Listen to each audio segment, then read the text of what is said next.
আসসালামু আলাইকুম প্রিয় দর্শক, অন্য মঞ্চ অনুষ্ঠানে আপনাদেরকে স্বাগত জানাচ্ছি। কথিত গণভোট এবং জুলাই সনদ সংশ্লিষ্ট অন্যান্য বিষয়গুলি কেন অবৈধ ঘোষণা করা হবে না তার কারণ দর্শাবার জন্য বাংলাদেশের হাইকোর্ট ডিভিশন সরকার এবং সংশ্লিষ্টদের প্রতি রুল লিসি জারি করেছে। আপনারা সকলে এই নিউজটা দেখেছেন হয়তো। এই বিষয় নিয়ে আজ কথা বলতে আমি আপনাদের সামনে। আমি দীর্ঘদিন পূর্বে অস্ট্রেলিয়া প্রবাসী সাংবাদিক ফজলুল বারী এবং সাংবাদিক নবনীতা চৌধুরীর সঙ্গে দুইটি ইন্টারভিউতে এবং পৃথকভাবে আমার ভিডিও কন্টেন্টসে বলেছিলাম, বাংলাদেশে যে অন্তর্বর্তীকালীন সরকার গঠিত হয়েছে এটা সম্পূর্ণরূপে অবৈধ এবং কোর্টের দেওয়া মতামতকে অপব্যাখ্যা করে, অর্থাৎ মহামান্য রাষ্ট্রপতি প্রধানমন্ত্রী শেখ হাসিনার অনুপস্থিতিতে কিভাবে কাজ করবেন এটা সুপ্রিম কোর্টের কাছে একটা মতামত চেয়েছিলেন। সুপ্রিম কোর্টের সেই মতামতটা যদিও বিতর্কিত, তারপর যুক্তির খাতিরে যদি আমরা ধরে নিই সেরকম একটা মতামত দিয়েছিলেন। সেই মতামতের শেষ অংশে লেখা ছিল, জরুরি নির্বাহী কার্য সম্পাদন করার জন্য রাষ্ট্রপতি প্রধান উপদেষ্টা এবং অন্যান্য উপদেষ্টা নিয়োগ দিতে পারেন। মনে রাখবেন, কোথাও সুপ্রিম কোর্ট বলে নাই যে অন্তর্বর্তীকালীন সরকার গঠন করতে পারবেন। এখন ওই উপদেষ্টা প্রধান উপদেষ্টারা রাষ্ট্রপতির অধীনে তো কাজ করতে পারে, কারণ রাষ্ট্রপতি তো রাষ্ট্রের প্রধান, সবকিছুর ঊর্ধ্বে তিনি। এখন সুপ্রিম কোর্টের এই মতামতকে অপব্যাখ্যা করে তারা ক্লেইম করছে, তারা দাবি করছে আমরা অন্তর্বর্তীকালীন সরকার। আসলে সুপ্রিম কোর্ট অন্তর্বর্তীকালীন সরকার গঠন করতে পারবে এমন কোনো কথা বলেনি। এক্ষেত্রে হয়তো সুপ্রিম কোর্ট মাথায় রেখেছিল, বিবেচনায় রেখেছিল যে সুপ্রিম কোর্টও কিন্তু বাংলাদেশের সর্বোচ্চ আইন সংবিধানের ঊর্ধ্বে না। সাংবিধানিক কোনো বিষয় নিয়ে যদি অস্পষ্টতা থাকে তারা ব্যাখ্যা দিতে পারেন, কিন্তু যেটা সংবিধানে নাই সেইটা বলার ক্ষমতা সুপ্রিম কোর্টেরও নাই। কাজে সুপ্রিম কোর্ট সেই মতামতের বিগিনিংয়েই বলছেন তত্ত্বাবধায়ক বা অন্য কোনো সরকার গঠন করার বিষয় সংবিধানে নাই, অর্থাৎ একেবারে শুরুতেই তারা এটা স্মরণ করিয়ে দিয়েছেন। এখন সেই প্রক্রিয়ায় নিয়োগপ্রাপ্ত ডক্টর ইউনূস এবং তার পারিষদবর্গ তারা নিজেদেরকে অন্তর্বর্তীকালীন সরকার দাবি করাটা যে সম্পূর্ণ অবৈধ ছিল সেটা আমি রিপিটেডলি 1 বছর পূর্ব থেকে বিভিন্ন সময় বলেছি। আরেকটি বিষয় ছিল যে মহামান্য রাষ্ট্রপতির এখতিয়ার কতটুকু।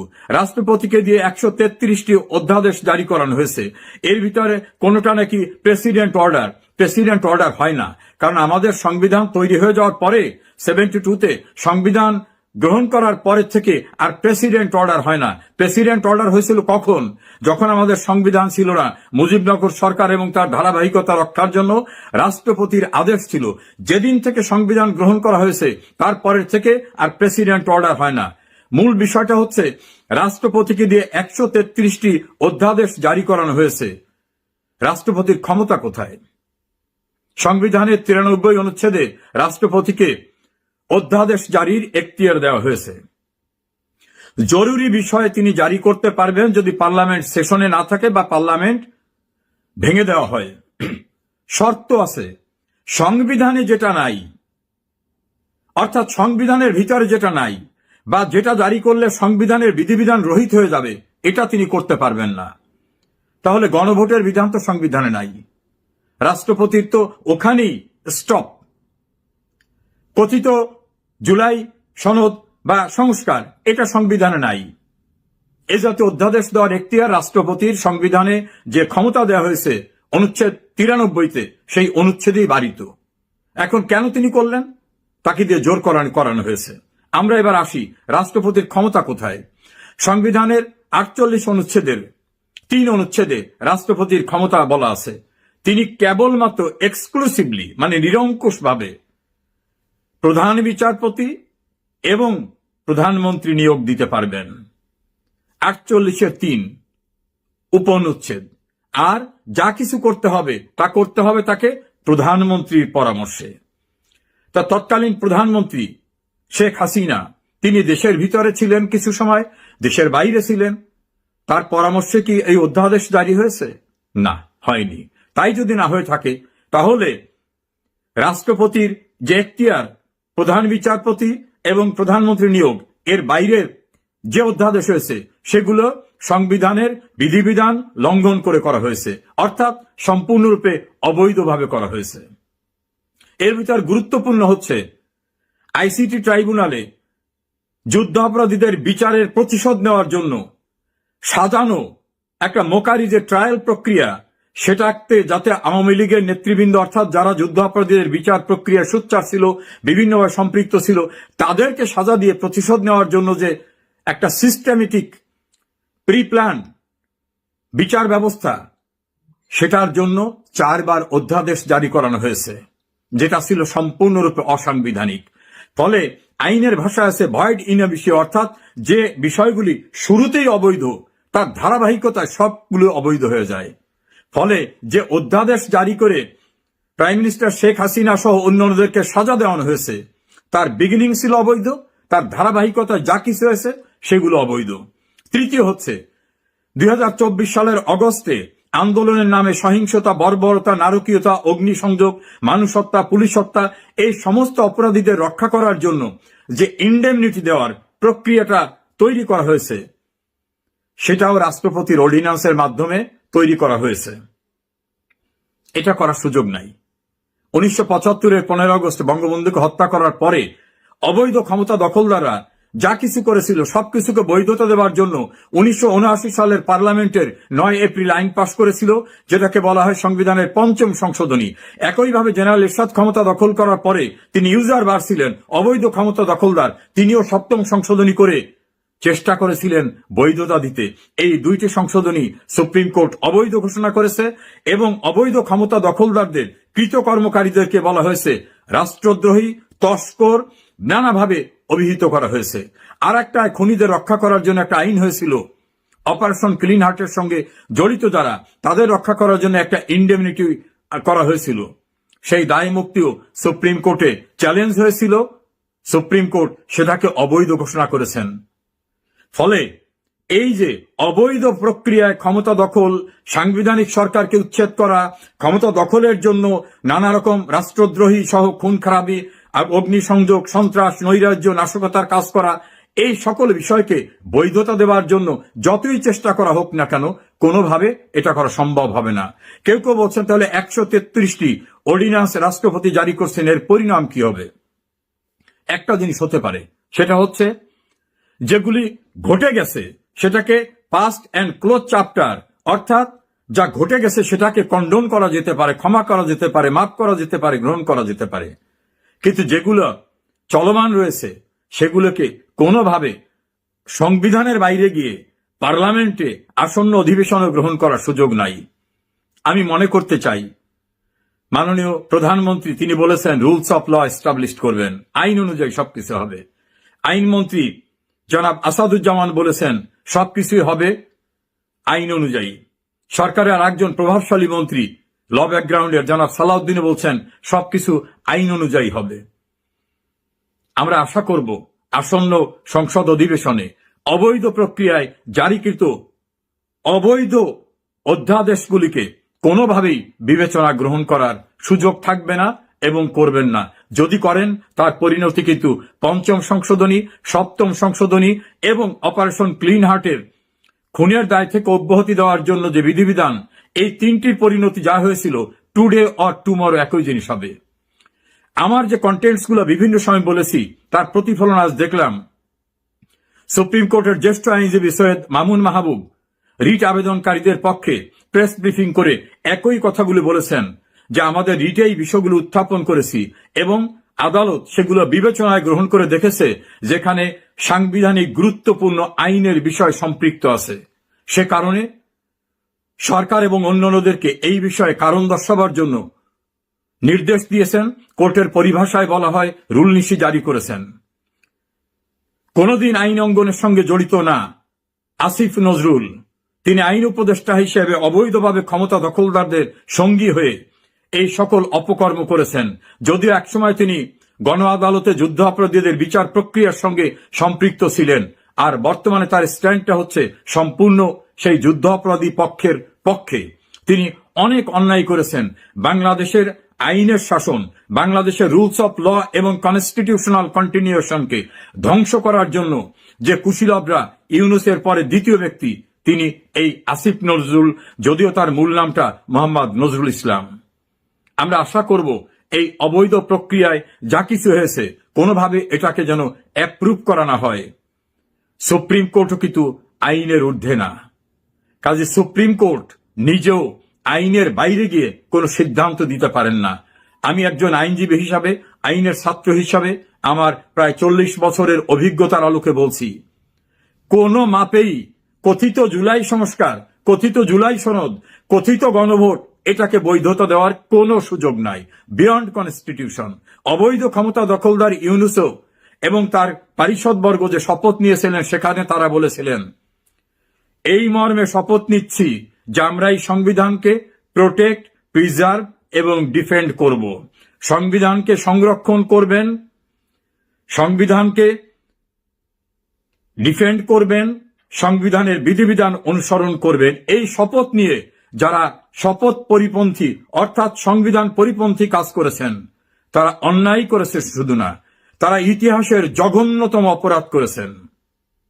ডক্টর ইউনূস এবং তার পারিষদবর্গ যে দুর্নীতি, সংবিধান ভঙ্গ, রাষ্ট্রদ্রোহিতা, অনাচার, ক্ষমতার অপব্যবহার, প্রশাসনকে ব্যবহার করা, বিচার বিভাগকে ব্যবহার করার মধ্য থেকে যে নৈরাজ্য সৃষ্টি করেছেন, আমার মনে হয় না পৃথিবীর ইতিহাসে এমন ক্ষমতালিপ্সু, দুর্নীতিবাজ, অবৈধ ক্ষমতার এক্সারসাইজ করা কোনো ঘটনা অন্য কেউ ঘটিয়েছে।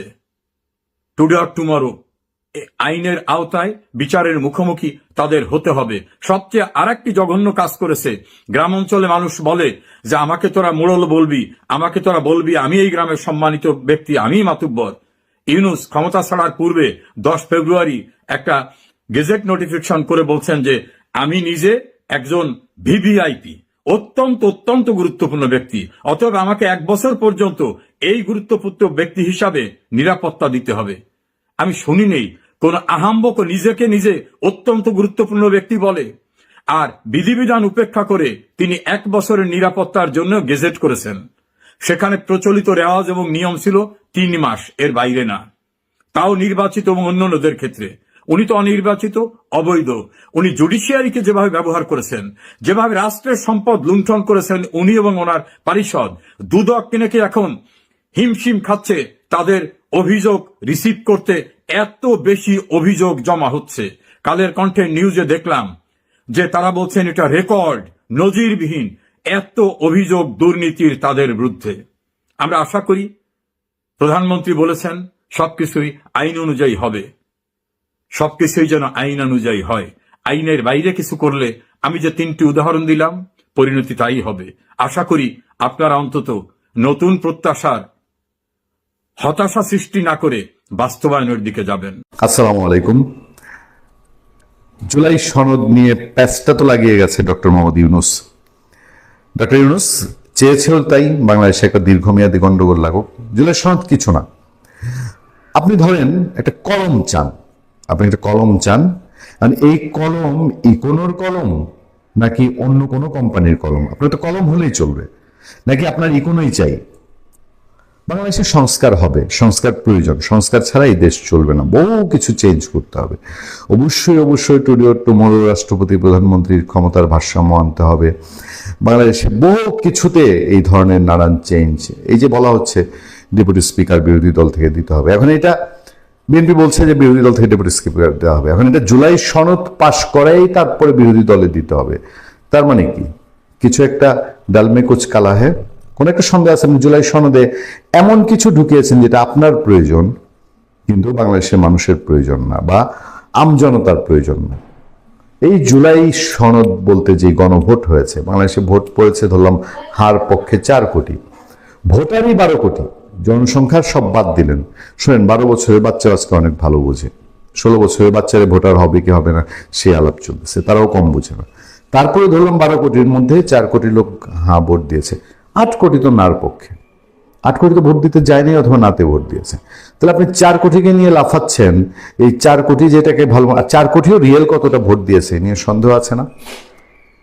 জুলাই সনদ নিয়ে বাংলাদেশে প্যাচ লেগেছে, এবং এই প্যাচটা এমন বলার সুযোগ নাই যে বর্তমান সরকার এটা আদালত দিয়ে প্যাচ লাগাচ্ছে, যেটা জামাত অভিযোগ করেছে। জামাত বলার চেষ্টা করছে যে আদালতের কাঁধে বন্দুক রেখে এবং সেই আওয়ামী লীগের মতো করে।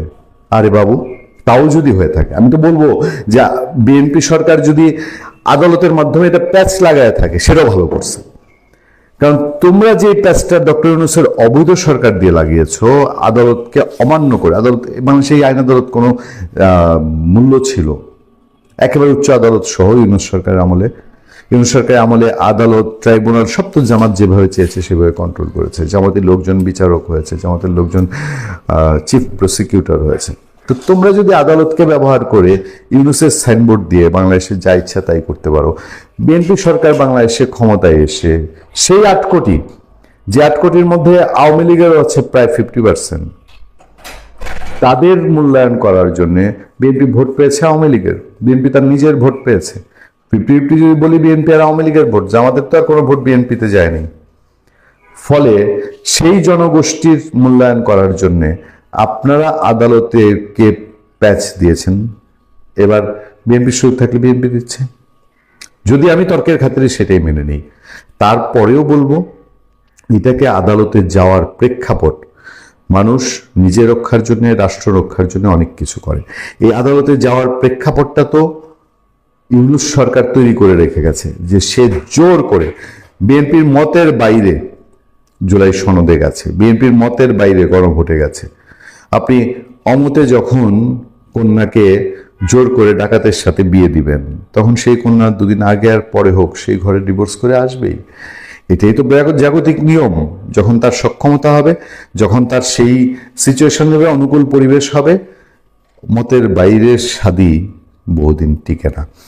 এই হচ্ছে যখন বাস্তবতা, তখন বাংলাদেশের উচ্চ আদালত যখন হচ্ছে জুলাই সনদ এবং গণভোট নিয়ে রিট করা হয়েছে, মাথা খারাপ হয়ে গেছে বৈষম্য বিরোধী ছাত্র আন্দোলন, এনসিপি এবং জামাতে ইসলামী। জামাতে ইসলামী তাৎক্ষণিক প্রেস কনফারেন্স করে বহু কিছু বলেছে আগের রাতেই, যার পরের দিন একটা সিদ্ধান্ত ঘোষণা হবে উচ্চ আদালতে। বৈষম্য বিরোধী ছাত্র আন্দোলন ছানাঝ্যাট এই ইস্যুতে ডাকসুতে তারা প্রেস কনফারেন্স করছে। মানে তাদের ভাষাটা এরকম যে এখন বলতে চায় যে আদালত যা সিদ্ধান্ত জানি না, আমাদের গণ অভ্যুত্থানের সিদ্ধান্ত এই হয়েছে, সেটা মানতে হবে। আদালত মানি না, মবের রাজ্য যে।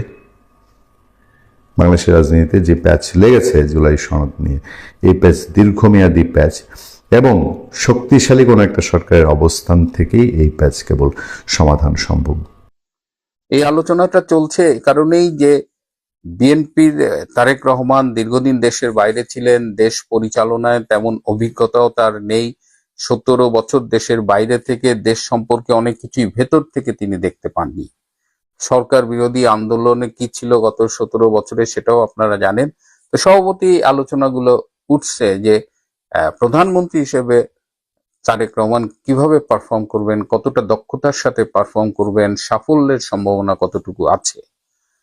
আগামী নির্বাচন 5 বছর যদি তারেক রহমান ক্ষমতায় থাকেন, ধরে নিচ্ছি স্বাভাবিকভাবে, তাহলে 5 বছর পরে যে নির্বাচন হবে সেই নির্বাচনের ফলাফল কি হবে, সেই নির্বাচনটি কার অধীনে হবে। আপনারা জানেন যে শেখ হাসিনার সরকারের আমলে বিএনপির একটা দাবি ছিল যে তত্ত্বাবধায়ক সরকারের অধীনে নির্বাচন হতে হবে। শেখ হাসিনার সরকার তত্ত্বাবধায়ক সরকারের অধীনে নির্বাচনী ব্যবস্থাটা বাতিল করে। এটা আদালতের রায়ের মাধ্যমে পরবর্তীতে সংসদের সংশোধনী আনে, পঞ্চদশ সংশোধনী। তো সেইখানে তত্ত্বাবধায়ক সরকার ব্যবস্থা বাতিল করে নির্বাচন কমিশনের অধীনে নির্বাচনের ব্যবস্থা করা হয়। কিন্তু বিএনপি এর বিরুদ্ধে আদালতে গিয়েছিল, বদিউল আলম মজুমদার গিয়েছিলেন, আরো অনেক পার্টি আদালতে গিয়েছিলেন, এবং আদালত সবশেষে এই তত্ত্বাবধায়ক সরকার ব্যবস্থাকে ফিরিয়ে আনে, যে তত্ত্বাবধায়ক সরকারের অধীনে নির্বাচন হবে। কিন্তু সম্প্রতি আমরা দেখলাম যে বিএনপির একজন প্রভাবশালী এমপি এবং কেন্দ্রীয় নেতা জয়নাল আবেদিন ফারুক, তিনি বলেছেন যে আগামী নির্বাচনও তারেক রহমানের অধীনে হবে।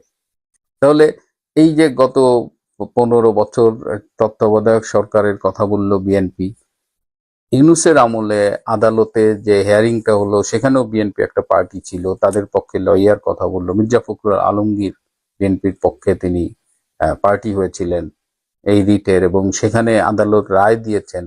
এবং সবাই ধারণা করছে যে আগামীতে নির্বাচনগুলো তত্ত্বাবধায়ক সরকারের অধীনে হবে। ইউনূসের অধীনে সময় যেসব আলোচনা হয়েছে সেখানে এই তত্ত্বাবধায়ক সরকারের অধীনে নির্বাচনের কথা বলা হয়েছে। কিন্তু আজকে এই জয়নাল আবেদিন ফারুক হঠাৎ কেন বললেন? তাহলে কি যেই লঙ্কায় যায় সেই রাবণ হয়? তাহলে কি বাঙালি একবার ক্ষমতা পেলে সেটি আর ছাড়তে চায় না। আপনাদের 2006 সালের কথা মনে আছে যারা একটু সিনিয়র, যে 2006 সালে তত্ত্বাবধায়ক সরকার ব্যবস্থাকে প্রভাবিত করার জন্য তারেক রহমানরা কি করেছিল।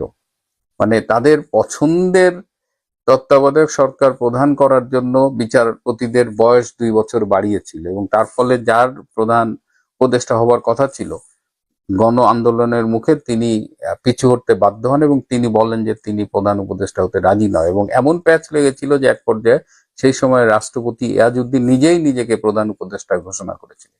কিন্তু সেটিও বেশি দিন চলেনি, যার ফলে 2007 সালের 1/11 এসেছিল। হ্যাঁ, তো বিএনপি কিন্তু সেই জয়নাল আবেদিনের কথার মধ্যে দিয়ে কিন্তু আমরা সেই আভাসটা আবার ফিরে পাচ্ছি। এমনও হতে পারে যে জয়নাল আবেদিন তিনি এটি টেস্ট কেস হিসেবে বলে মানুষের প্রতিক্রিয়াটা দেখতে চাচ্ছেন যে আসলে কি ঘটতে যাচ্ছে, মানে এটা বললে মানুষ কিভাবে রিয়াক্ট করে। আর বিএনপির একটা সুবিধা হলো কি, বিএনপি সকালে এক কথা বলে, বিকেলে আরেক কথা বলে, রাতে আরেক কথা বলে। বিএনপির এক নেতা এক কথা বলে, আরেক নেতা আরেক কথা বলে, আরেকজন আরেক কথা বলে। এই যে যেমন পুলিশ হত্যার বিচার হবে কিনা, এই স্বরাষ্ট্রমন্ত্রী বললেন যে পুলিশ হত্যার বিচার হবে। যেই একটু এনসিপি জামাত আন্দোলনের সুরে কথা বললো, একটু চড়া সুরে কথা বললো, অমনি তিনি পিছু হাঁটলেন, বললেন পুলিশ হত্যার বিচার করার অবকাশ নেই। কিন্তু বিএনপি নেতারা এখনো বলছে পুলিশ হত্যার বিচার হবে। কিন্তু বাস্তবতা হলো যে পুলিশ হত্যার বিচার করবার মতো হ্যাডম কিংবা নৈতিক অবস্থান কিংবা সাহস কোনোটাই বিএনপি নাই। বিএনপি নিজেই তো পুলিশ হত্যার সাথে জড়িত। তাও তো এই যে সিরাজগঞ্জের যে পুলিশ হত্যা নিয়ে এত আলোচনা, যেখানে একজন গর্ভবতী নারী কনস্টেবলকে পর্যন্ত আগুনে পুড়িয়ে হত্যা করা হয়েছে, সেখানে তো সিরাজগঞ্জের সম্ভবত জেলা সাধারণ সম্পাদক তিনি তো নিজেই স্বীকার করেছেন যে এই থানা পোড়ানো সাথে তারা জড়িত ছিল। তাহলে যদি পুলিশ হত্যার বিচার বিএনপি করতে চায় তাহলে তারা ফেঁসে যাবে।